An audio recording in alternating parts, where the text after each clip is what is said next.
আশায় বসে আছি বা উন্মুখ এই ধরনের বাংলা শব্দগুলোকে কিভাবে ইংলিশে বলবে সেটা আজকে দেখাবো। আশায় বসে আছি বা আশায় আশায় বা আশা করে পথ চেয়ে বসে আছি, এই যে বাংলাগুলো বললাম প্রত্যেকটাই কিন্তু একই অর্থ দেয়, অর্থাৎ প্রত্যেকটা সেন্টেন্সের মধ্যেই কিন্তু সেই ধরনের অর্থ আছে। এখন এখানে আমি দেখো দুটো অর্থ নিয়ে এই সেন্টেন্সটাকে দেখিয়েছি, একটা হচ্ছে উন্মুখ, উন্মুখ হয়ে আছে বা শুধু উন্মুখ লিখেছি, আর একটা হচ্ছে আশায় বসে আছি। প্রেজেন্ট এবং পাস্ট দু ধরনের উদাহরণ আমি এখানে উল্লেখ করেছি। এছাড়া ফিউচারেও এই ধরনের সেন্টেন্সগুলো করা যাবে। প্রত্যেকটা সেন্টেন্সের মধ্যেই কিন্তু ওই অর্থগুলো আছে যেগুলো তোমাদের মনে রাখতে হবে। আশায় আশায়, আশায় পথ চেয়ে থাকা বা আশায় বসে থাকা, এই যে বাংলাগুলো বললাম প্রত্যেকটাই কিন্তু প্রেজেন্ট টেন্সের জন্য এবং পাস্ট টেন্স বা ফিউচার টেন্সের গঠন অনুযায়ী ব্যবহার হবে। এখন এই উন্মুখ বা আশায় বসে আছে, এটার জন্য কি ইংলিশ ইউজ করবে? এটার জন্য look forward two, look forward two এইটাকে ইউজ করতে হবে। এই লুক ফরওয়ার্ড টু দিয়েই এই সেন্টেন্সগুলো তৈরি হবে, সেটা প্রেজেন্টে, পাস্টে এবং ফিউচারে। আমি এখানে ফিউচারের উপর কোনো এক্সাম্পল লিখিনি, কিন্তু তোমরা অতি সহজেই এই প্রেজেন্ট এবং পাস্ট বুঝে গেলে খুব সহজেই ফিউচারটাও করে ফেলতে পারবে। ও সিনেমাটা দেখার জন্য উন্মুখ, এখানে দেখো ও উন্মুখ, উন্মুখ মানে অ্যাকচুয়ালি মানে কোনো কিছুর জন্য ওয়েট করা, অপেক্ষা করা, অপেক্ষা করে থাকা, এরকমই বোঝায়। তাহলে ও মানে হি, যেহেতু প্রেজেন্টে আছে তাহলে আমি বলেছি এই উন্মুখ, এই ওয়ার্ড, এই যে ওয়ার্ডটা আছে এই ওয়ার্ডের ইংলিশটা হচ্ছে লুক ফরওয়ার্ড টু। তাহলে হি, তারপরে ওইটার ইংলিশ বসবে, মানে যেহেতু সিম্পল প্রেজেন্ট তাহলে looks, he looks forward, he looks forward to সিনেমাটা দেখার জন্য, তাহলে seeing, look forward to seeing the movie বা সিনেমা। ঠিক আছে, তাহলে ইংলিশটা কি দাঁড়ালো? He looks forward to seeing the movie, ও সিনেমাটা দেখার জন্য উন্মুখ। একটা জিনিস আমি এখানে বলছি, সেটা মনে রাখলে তোমাদের ভালো এই ধরনের সেন্টেন্সগুলোর ক্ষেত্রে।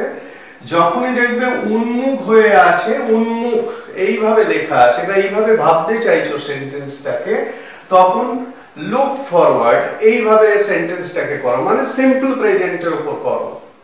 ঠিক আছে, এখানে আমি সেটাই করেছি, হি লুকস ফরওয়ার্ড, এটা কিন্তু সিম্পল প্রেজেন্টের উপর হয়েছে। ঠিক আছে, হি থার্ড পারসন সিঙ্গুলার, ওই জন্য লুকটা লুকস হলো। পরেরটা দেখো, তোমাকে দেখার আশায় বসে আছি। এখানে দেখো বসে আছি মানে একটা কন্টিনিউয়াস অ্যাকশন কিন্তু রয়েছে এর মধ্যে, এই কথাটার মধ্যে ভালো করে লক্ষ্য করো। বসে আছি মানে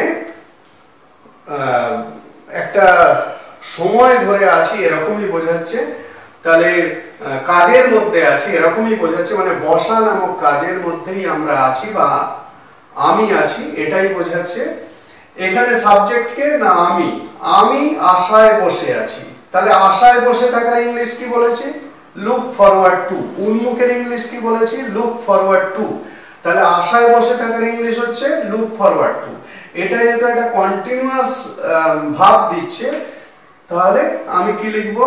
I am looking forward, I am looking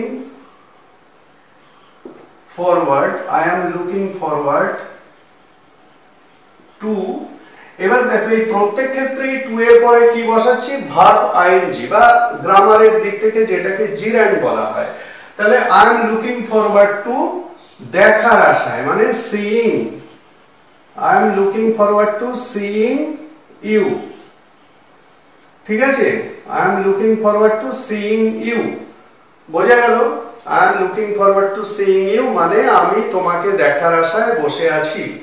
পরেরটা দেখো, আমরা আপনার ক্লাসের জন্য উন্মুখ হয়ে আছি। এখানে দেখো সেই উন্মুখ কথাটা লিখেছি আমি, উন্মুখ হয়ে আছি মানে look forward two.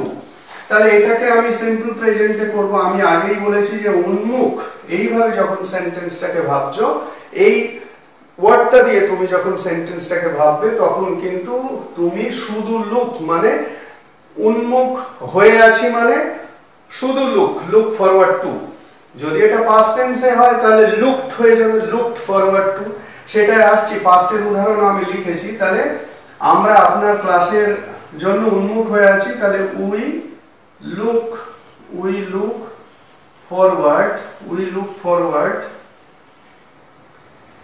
Forward to আপনার ক্লাস মানে your class.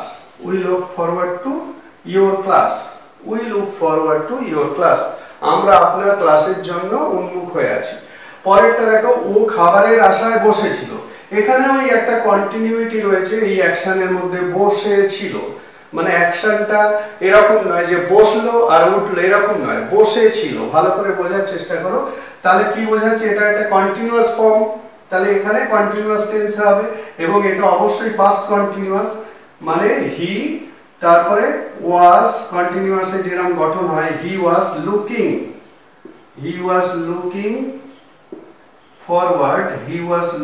Forward to the meal, খাবারের আশায়।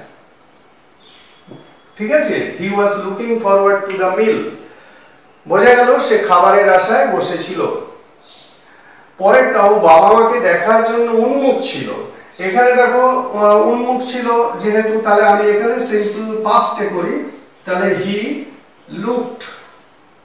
লুকস হলে সেটা উন্মুখ হয়ে আছে, আর উন্মুখ ছিল। হি লুকড ফরওয়ার্ড টু, দেখার জন্য যেহেতু, সিইং হিজ প্যারেন্টস, তার বাবা মাকে। ঠিক আছে, বোঝা গেল? He looked forward to seeing his parents. পরেরটা, ওরা ছুটির আশায় বসেছিল। ওরা মানে দে, তাহলে দে, বসেছিল মানে দে ওয়্যার লুকিং ফরওয়ার্ড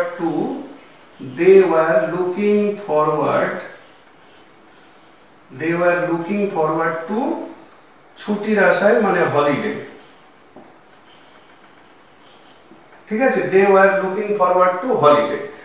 এই যে লুক ফরওয়ার্ড টু, এই যে একটা ভার্ব, ফ্রেজাল ভার্ব বলো বা ইডিওমেটিক একটা ভার্ব বলো, সেই ভার্বের পরে সবসময় কি বসাতে হচ্ছে? জিরান্ড, মানে ভার্ব প্লাস আইএনজি, অথবা সামথিং মানে একটা নাউন বা নাউন জাতীয়, নাউন ইকুইভ্যালেন্ট কিছু বসাতে হবে।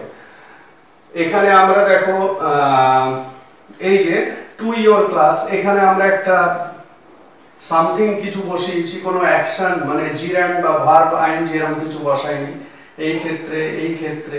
তার মানে লুক ফরওয়ার্ড টু এরপরে হয় ভার্ব প্লাস আইএনজি বসাবে, না হলে কোনো নাউন বা নাউন ফ্রেজ বসাবে।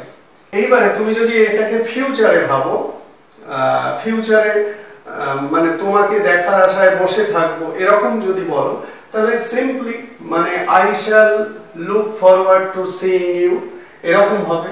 আমরা আপনার ক্লাসের জন্য উন্মুখ হয়ে থাকবো, we shall look forward to your class. বোঝা গেল? বারবার বলছি, এগুলোর মিনিং কিন্তু অনেক, মানে রেঞ্জ অফ মিনিংটা 3-4টে। সেই রেঞ্জ অফ মিনিং প্রত্যেকটাই মনে রাখতে হবে, এবং মনে রাখলে তাহলে তুমি যখনই এই ধরনের সেন্টেন্সগুলো দেবে, তোমরা তখন খুব সহজে এই ধরনের সেন্টেন্সগুলোকে বলতে পারবে বা লিখতে পারবে।